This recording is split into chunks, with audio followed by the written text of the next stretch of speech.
तारिणे श्री कृष्ण चैतन्य प्रभु नित्यानंद श्री अद्वैत गदाधर श्रीवासादि गौर भक्त वृंद हरे Krishna Krishna Krishna Hare Hare Hare Ram Ram Ram Hare Hare Hare Krishna. So welcome all of you for our weekly session. We'll resume our discussion. We were discussing the story of Bharat Maharaj. Our topic is lessons from the three lives of Bharat Maharaj.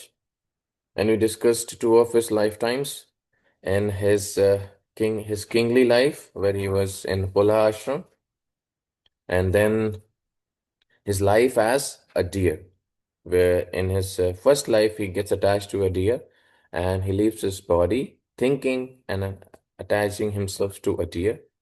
And after that, Bharat Maharaj becomes a deer himself. Yes, all of you already know the story. So now we come to the third life of Bharat Maharaj. Okay. So I've already discussed two lifetimes. I think Garima has joined first time, so directly we'll go to Jada Bharat. You know the previous story, Garima, right? Jada You, Bharat's previous story. you remember Yeah, something? Which one? yeah, he was when he was Bharat, then he got attracted to the deer, Hmm. and then he became a deer in his next life, and then he realized he was wrong, and Yeah, then became Jada Bharat. yes. And now we'll start his story as Jada Bharat. So this story is actually very interesting, and Jada Bharat was a very interesting character we'll come across. How was he interesting? Okay. So in his next life, he becomes Jada Bharat and takes birth in a Brahmana family. And we already remember that because of his devotional service, we already discussed this in questions, answers also. Because of his devotional service, he remembered his previous life. He remembered his mistake as well. What did he do so that he failed in his spiritual attempts? Okay. All right. Someone will read this. Garima, read this. The slide. Um, in his next life, King Bharata took birth in the family of a pure saintly Brahmana priest and was known as Jada Bharat. By the Lord's mercy, he could again remember his past lives. As he grew up, Jada Bharat became very much afraid of his friends and relatives because they were very materialistic and not at all interested in making spiritual progress. Therefore, although he was very intelligent, he behaved just like a madman. He pretended to be dull, blind, and deaf, so that mundane people would not try to talk to him. But within himself, he was always thinking of the Lord and remembering his glories, which alone can save one from repeated birth and death. Yeah. Thank you, Garima. So Jad Bharat was actually born in a Brahmana family. Listen very carefully, very important lesson here. He was born in the family of a Brahmanas. He was very intelligent, but he pretended to be dull. Okay. He pretended to be dull, he pretended to be deaf and dumb. Any idea why was he doing that? Anyone? Why would he do that? If someone is intelligent, he should show himself very intelligent. That's why people show off. Yes, Sukriti? Because like he didn't want to get pride with it, and also he was pretending to be blind and deaf because like then he wouldn't have the association of like the bad people, and it wouldn't like ruin his life then. It wouldn't ruin his life. Yes, very important point that he wanted to avoid everyone. Okay. He wanted to avoid because if he would have been very intelligent, he would be putting his photos and reels on Instagram. So people would be liking him, right? Everyone would be after him. Please give me your autograph, Bharat Prabhu. And he wanted to avoid all association, all mundane association. So what do we learn here that when we get opportunity to practice devotional service, we should understand the value of this human form of life. Okay. And what we should do, it's not that we should pretend to be mad and dull. We don't need to do that. But what we should do is we should avoid such opportunities where our consciousness can be compromised. Okay? Our consciousness can be compromised in some situations, so we should sincerely try to avoid such situations, right? So now I would like to give all of you some time and all of you give some response. What are some situations in which our consciousness can be compromised? Our devotional service can be compromised. What are some situations like that? That we may forget we are devotees, our chanting, we may miss our chanting, and we may miss our hearing, reading, association of devotees. What are some kinds of situation like that? How is that possible? Yes, someone has, there's a response in the chat box. Shrikar is writing party. Oh my God, yes. We like to party and we forget everything. We don't go to the temple and we party all around with our friends. And then we forget. Yes. Ram says school. Okay. Yeah. Yeah, someone goes to school. They are always with their friends and they get influenced, and we may get influenced by their association, and we repeat same culture in our family also. Family emergency, Krish, yeah, family emergency, yes. But it's an emergency, it needs to be addressed. Vacation, yes, vacation, we forget we are devotees. Internet, Arut, yes, Arut is here. Thank you, Arut. So Kriti saying playing outside, yeah, playing outside.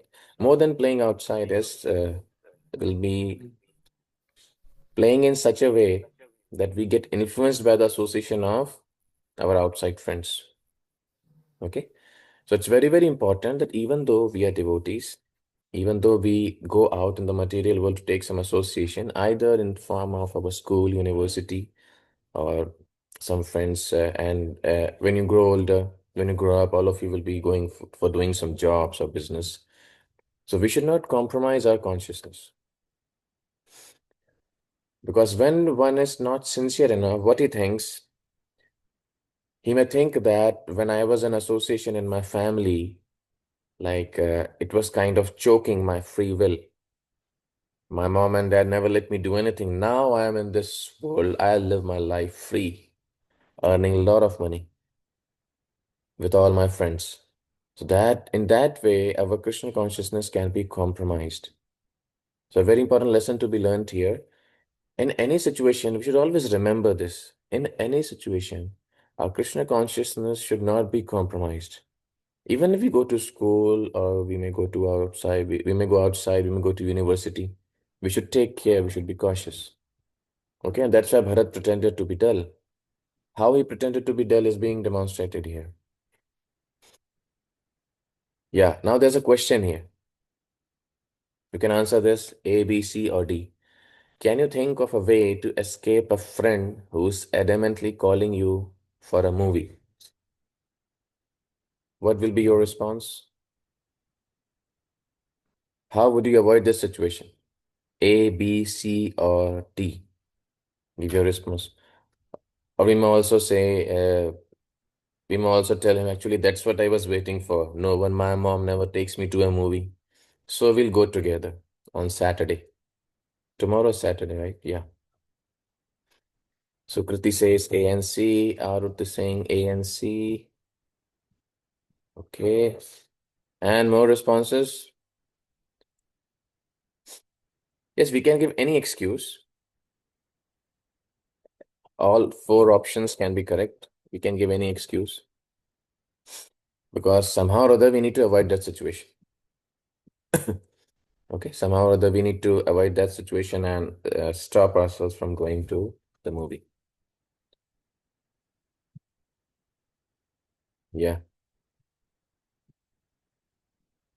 any kind of excuse can be made. A very important situation, a very important principle, we can note it down or remember this. This Rupa Goswami mentions in Nectar of Instruction. Okay, remember that. What he mentions? He mentions something, six principles which are favorable to devotional service and six principles which are unfavorable to devotional service. Now, principles are very simple. We won't go into details, but the principle is a sincere devotee. What are the symptoms of a sincere devotee? Whatever is favorable for devotional service, we accept it, even if we don't like it. Okay? And whatever is unfavorable for devotional service, we reject it, even though we may like it. Right? That's the point. So even though we may not like something, if it is if, if it is good, it has to be accepted. And even though we may like something, and if it is not good for us, it has to be avoided. Now, answers from all of you. Anything which is not good in Krishna consciousness, but we like it very much. Yes. Any examples? We like something, but it is not good for our Krishna consciousness. Any answers?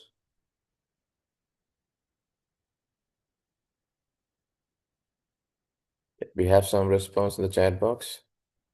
Movies, yeah. Yes, movies. Even I was a big movie fan. I am a big movie fan, but now we cannot watch.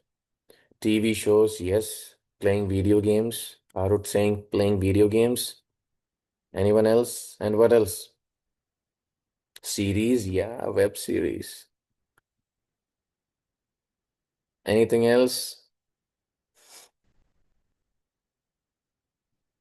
I'm waiting for one most important thing. Scrolling. Yeah, scrolling. Very nowadays it's kind of an addiction. So much of scrolling and screen time. One very important thing which I personally like, but is not good for Krishna consciousness, is sleeping during the morning time. I hope all of you like it too. Okay. Surfing the internet. Yeah, she is saying surfing the internet. Sleeping during the morning time, because I'll tell you something, you will relate to it. During this morning hours, 4 a.m. till 7 a.m., these are the best sleeping hours. We get the best sleep during this time. Yeah. Because actually, even I don't know the reason why. It's a Brahma Muhurta. We should be awake that time and chant our rounds. But if someone sleeps that time, it's such a sound sleep during that time. But somehow or other, if we become devotees, we need to wake up by that time. Yes. And since it's favorable, we need to accept it. Okay. So these are some things which we like, but we avoid them. Now, more examples. Some things in Krishna consciousness which we don't like, which we never like, but somehow or other we have to do it because they are good. Anything? We don't like them at all. First thing can be waking up in the morning program. Yes. Chanting our rounds and taking a shower. Yes. Especially during winters. Yes, taking a shower is dangerous. It's almost near death experience during winter times. Closer to death. Yes. Anything? You may also write in the chat box, Prabhuji, hearing your classes, we don't like it, but somehow it has to be done. I won't mind. It's okay. All right. So some things, many things, waking up in the morning program, taking an early shower and chanting our rounds, especially, we are sometimes advised to sit in the temple hall, sit straight and chant our rounds with attention.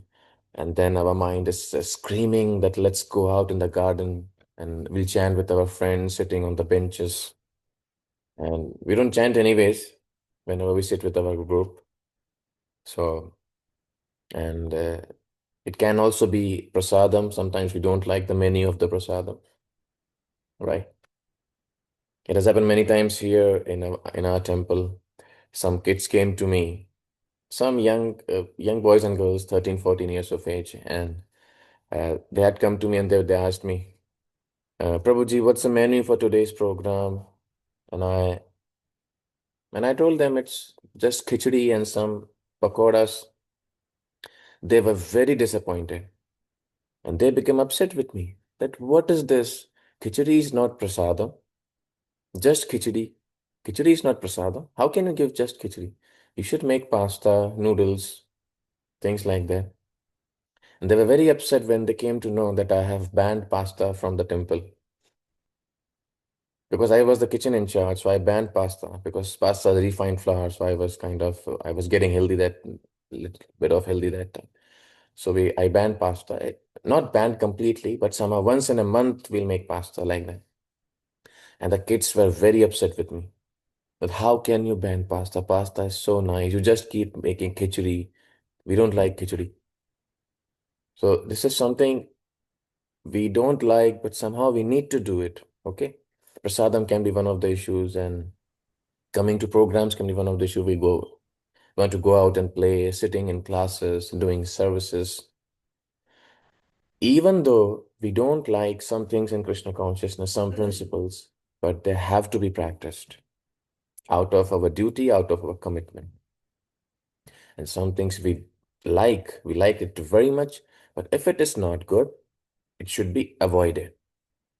We should remember this principle, we should always remember this principle that our Krishna consciousness should not be compromised at any cost.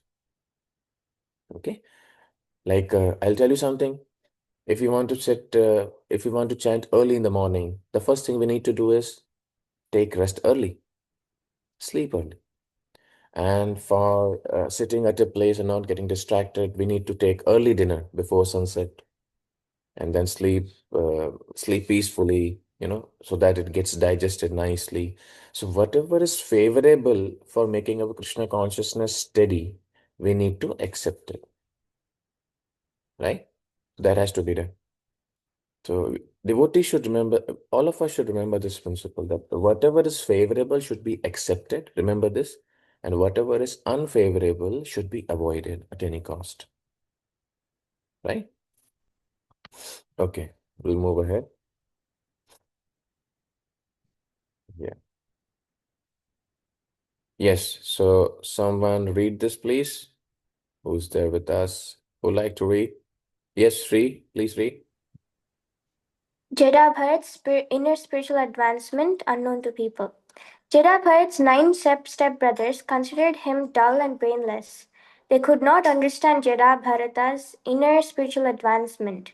They made him work like a slave in the fields, and his only wages were the small burnt grains. Each day he was insulted and neglected by ordinary people who considered him to be nothing more than a useless fool. But Jada Bharata never protested the mistreatment, for he was completely liberated from the bodily concept of life. Whatever food came his way, he would accept it and eat it, whether it was plenty or little, palatable or unpalatable. His body was as strong as a bull's. He was like a valuable gem covered by dirt. Yeah. So it's very difficult for us to be like this. If something is palatable or unpalatable, little or more, we just accept it without protesting. But why Jad Bharat could do it? Because he was liberated from the bodily concept of life. Now, if he would have protested, what was the problem in protesting? Shouldn't we protest?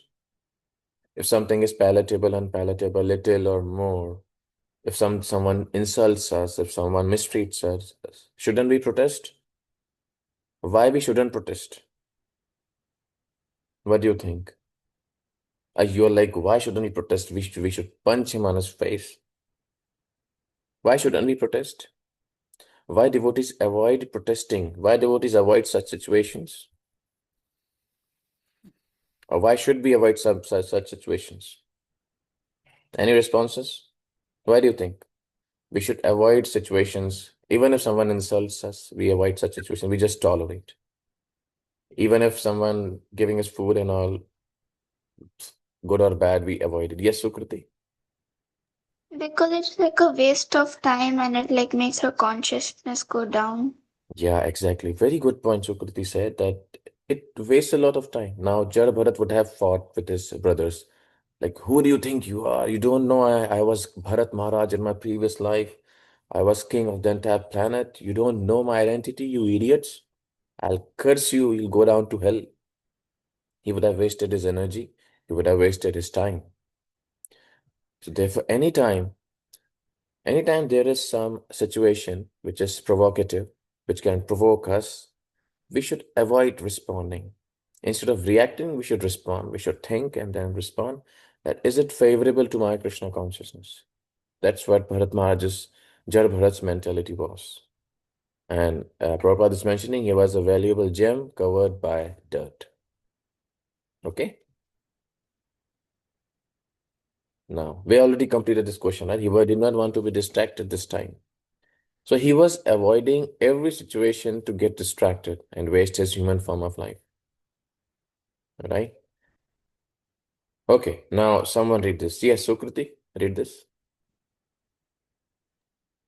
Once the leader of a band of dacoits went to the temple of goddess Bhadrakali to offer in sacrifice a dull, unintelligent human being resembling an animal.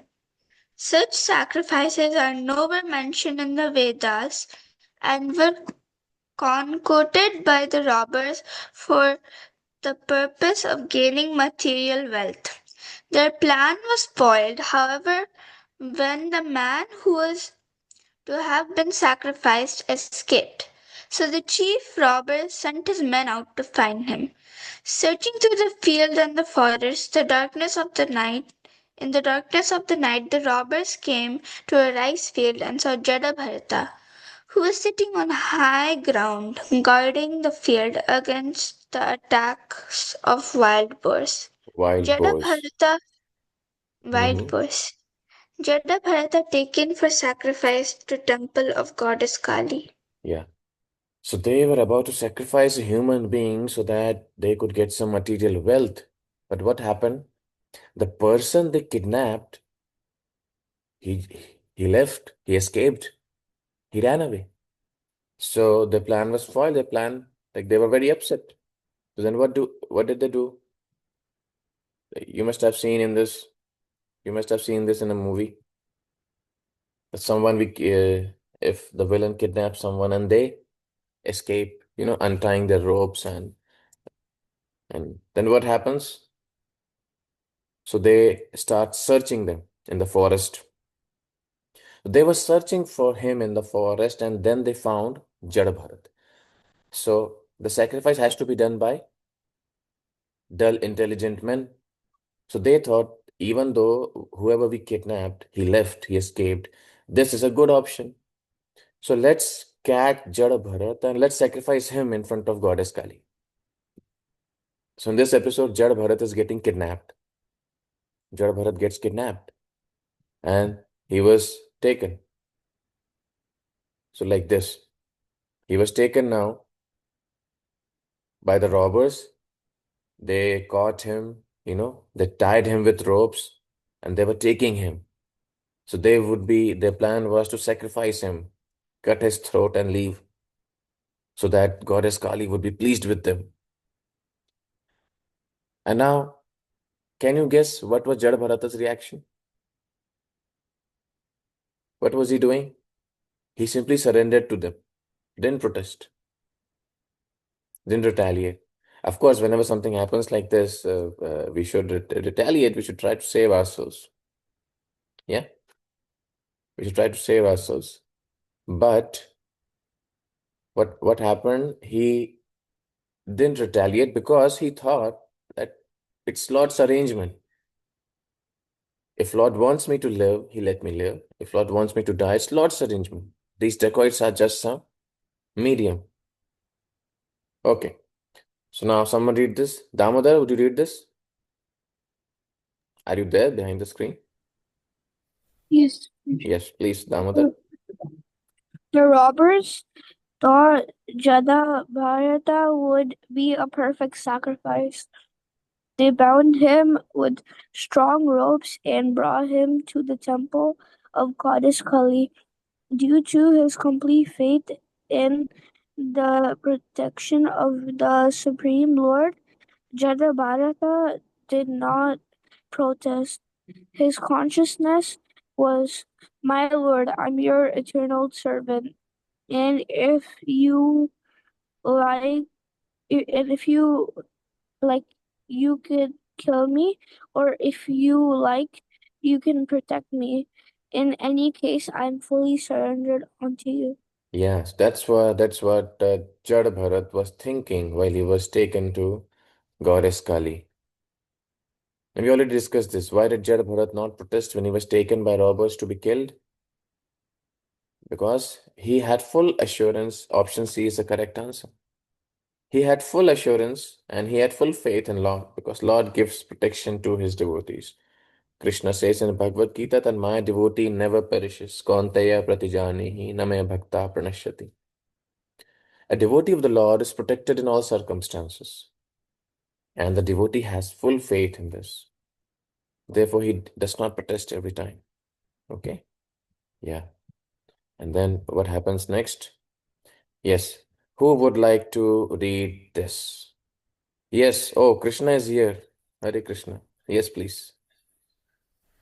The robbers bathed Jadabharata and dressed him in new silk garments and decorated him with ornaments and garlands. They fed him a sumptuous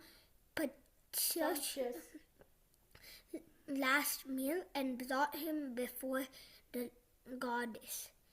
Then one of the thieves, acting as the chief priest, raised a razor-sharp sword to slit Jadabharat's throat so they could offer his warm blood as liquor to Kali. But the goddess could not bear this. Suddenly, the form of the deity burst open and goddess herself appeared. Leaping violently from the altar, she quickly decapitated all the thieves with very sword with which they had intended to kill Jadabharat. Yes. Thank you very much, Krishna. So, what happened when they were trying to kill Jada Bharat? The deity of Lord Kali burst open. She herself came that very place. She killed everyone left, right, and center and saved the devotee of the Lord, saved Jada Bharat. And he was still very quiet. When he was kidnapped, he was peaceful. And when Lord Kali was killing all the dacoits, he was very peaceful. Goddess Kali is the energy of the Lord. So she saved her devotee. She saved devotee of the Lord. So the lesson here is in any situation, the devotee of the Lord is always protected. Therefore, we should practice Krishna consciousness nicely that, Lord always protects. Lord always protects. He always wants his devotee to always be safe and protect his Krishna consciousness so that he can practice Krishna consciousness nicely. And therefore, a devotee has full faith. And since the devotee has full faith in Krishna, what do? They never react. They never give abrupt reaction. They don't get angry because they know whatever is happening is because of the desire of the Lord. So they accept it like that way. Okay. So after this, when Jad Bharat moves along in the forest, another story comes. Jad Bharat meets King Rahugana. There's another king, King Rahugan. Jad Bharat meets King Rahugan, and there is another important incident happens that place. So that we'll cover next week. All right, so stop here. Thank you very much. Hare Krishna. Okay. Any questions, comments? Anyone? Any take-home messages? You can speak one by one. Yes. Anyone? You can type in the chat box also. Where's the zoom? Full faith in God, then God will always save you. Yeah, if you have faith in God, God will always save you. A question can come, then why sometimes even devotees face trouble? Even devotees may lose their life. Even if they lose their life, even if apparently they may leave their bodies, but Lord makes sure that they get some better arrangement to practice Krishna consciousness in next life, right? As happened with Bharat Maharaj, you remember? He got a deer's body. Yes. So if we have Ram says if we have faith, then nothing will happen. Actually, it's rather opposite. Even if something happens, we should have faith. If something happens or something doesn't happen, we should always have a faith. Arut is saying, Arut asked a question. How does he have so many brothers or step brothers? The Brahmana must have, he must have had many co-wives also, multiple wives. From them, he may have so many brothers or step brothers. That's how. Okay. Krishna is saying, I loved. What did you love?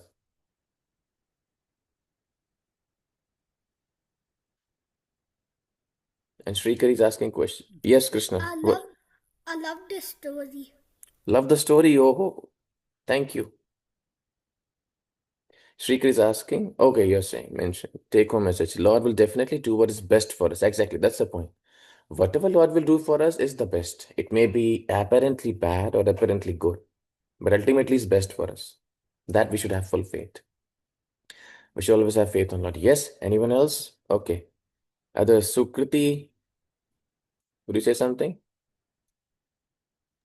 Prabhuji, I already said. Yeah. Okay. Yes. So Garima, Damodar, Arut, would you like to say something?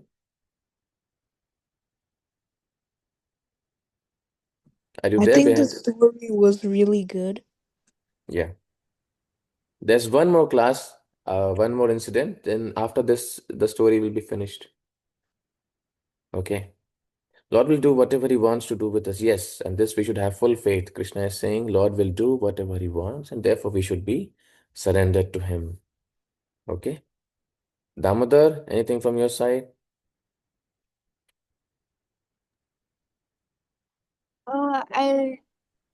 I like the story for today. Yes, the story of saving Lord Kali, saving devotee of the Lord. And who's behind Renu Mataji? I think is yes, Garima. Yes, Garima. Please go ahead. I wanted to say that turn it down over here. I wanted to say that we should have faith in Krishna, even though it's like bad times, and plus Krishna will take care of us, Yes. and we should just depend on him, not trying to like oversmart him, like do what we need to do, because like Krishna is gonna create his own solution. Yes, his own Yeah, I solution. just want to say that. Lord has his own plan, okay? So, yes, and behind, yes, Renu Mataji. Who's there behind Renu Mataji? It's Shambhavi. Yeah, Sorry, Shambhavi, it's my yes, mom. go ahead. I think that we should like go on with our life because Krishna has a plan made for us, and whatever is best for us, he has made that plan. Yeah, he has made that plan that is best for us. Yes, very important lesson. And my favorite lesson was a take-home message from my side is that whatever is favorable for our bhakti, we should accept it even if we don't like. And whatever is unfavorable, we should avoid it even if we like it. Very important principle. So we'll try to apply that. All right, so I'll stop here. Thank you very much. Hare Krishna. Hare Krishna Prabhuji. ग्रंथराज Shrimad Hare Krishna, Bhagavatam की Prabhuji. जय, शिल Prabhupada Jai. की जय, Jai. समवेत गौर भक्तवृंद की जय, ताई Jai. Gaur Premanande Hari Hari. Hari Bol. Thank you very Hare much. Krishna Hare Prabhuji. Hare Krishna, Krishna, Dhanapad. Prabhuji. Prabhuji. Ram, Hare Hari Thank you Bol so Krishna. much Garima. for Hare such Krishna a wonderful Shambhavi. Krishna. class. Hare Krishna, Shri. Yes, Mataji, what did you say? Thank you so much for such a wonderful class. Not a wonderful class. These kids are tolerating me somehow. They can't do It was anything. so, Prabhu, I personally learned so much from the class. I need to join every time with them. That way I will also learn. Oh my God. I'll be scared to speak then. Thank you. No, thank you. Thank you so much. We are very grateful to you. Thank you. Hare Krishna. Hare Krishna. Krishna Prabhuji. Hare Krishna. Hare Krishna Prabhuji.